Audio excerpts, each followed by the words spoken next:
কেবল বলেননি যে তিনি তোমাদের জন্য স্ত্রী দিয়েছেন, এটা অনেক সহজ হতো।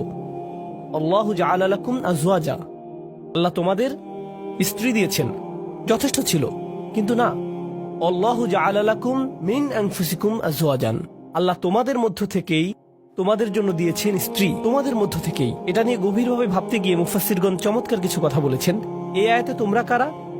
আপনি, আমি, আমরা মানুষ। আরবিতে মানুষকে ইনসান বলা হয়, যা উনস এবং ইস্তিনাসের সাথে সম্পর্কিত। মানে এটি মমতা, আন্তরিকতা, ভালোবাসা আর সৌজন্যতার সাথে সম্পৃক্ত। এই অনুভূতিগুলো একজন মানুষের অন্তরে প্রদান করা হয়েছে। অন্যের অনুভূতির প্রতি শ্রদ্ধাশীল হওয়া। ইনসান অর্থাৎ মানুষ শব্দটি সরাসরি যত্ন, সৌজন্যতা এগুলোর সাথে সম্পৃক্ত। উনস এবং ইস্তিনাস, আল্লাহ বলেছেন তিনি আমাকে যে উপাদান থেকে সৃষ্টি করেছেন সেই একই উপাদান থেকে আমার স্ত্রীকেও সৃষ্টি করেছেন। তাই আমার যদি আবেগ অনুভূতি থেকে থাকে, ভাবনা থেকে থাকে, মতামত থেকে থাকে, তারও সেগুলো আছে। একজন স্ত্রীরও এভাবে ভাবা উচিত যে আমার যেমন আবেগ আছে, কিছু একটা যদি আমাকে বিরক্ত করে, কিছু জিনিস আমি ভালোবাসি, কিছু একটার প্রতি আমি আগ্রহী, তারও কিছু ব্যাপারে আগ্রহ আছে। আর এগুলো একই রকম হতে পারে না, কারণ আমরা একই রকম নই। ওমা খালাকাজ যাকারা ওয়াল উনসা ইন্না সা'য়াকুম লাশাত্তা, তিনি নারী পুরুষের মাঝে পার্থক্য সৃষ্টি করেছেন। একই সময়ে আমরা একে অপর থেকে ভিন্ন। আল্লাহ বলছেন যখন মিন আনফুসিকুম আজওয়াজান, এই শব্দগুলোর মাঝে সত্যিই খুব সুন্দর একটা ইশারা রয়েছে, চমৎকার একটা ইঙ্গিত রয়েছে এই শব্দগুলোর মাঝে। যেহেতু সে আমার থেকে এসেছে, আমাকে সেই অনুভূতিটি বোঝার চেষ্টা করতে হবে।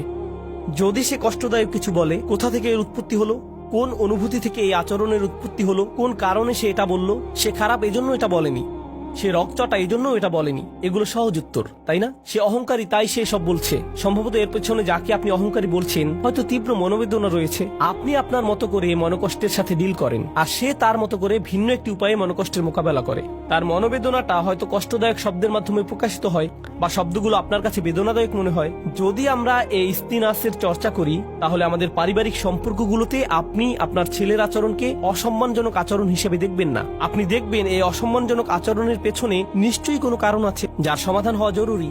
একটা দেয়াল তৈরি হয়েছে যা আপনাকে ভাঙতে হবে আপনার ভালোবাসা এবং সহানুভূতির মাধ্যমে, আর আপনাকে এটা করতে হবে উদ্দেশ্যপূর্ণ উপায়ে। বৃহৎ উদ্দেশ্যটা মাথায় রাখতে হবে। আল্লাহ এই মানুষগুলোকে, যাদের তিনি একটি পারিবারিক সম্পর্কে একত্রিত করেছেন, তিনি চান তারা যেন সংঘবদ্ধ থাকে। আল্লাহ চান তারা যেন তাদের প্রতিবন্ধকতাগুলোকে অতিক্রম করে।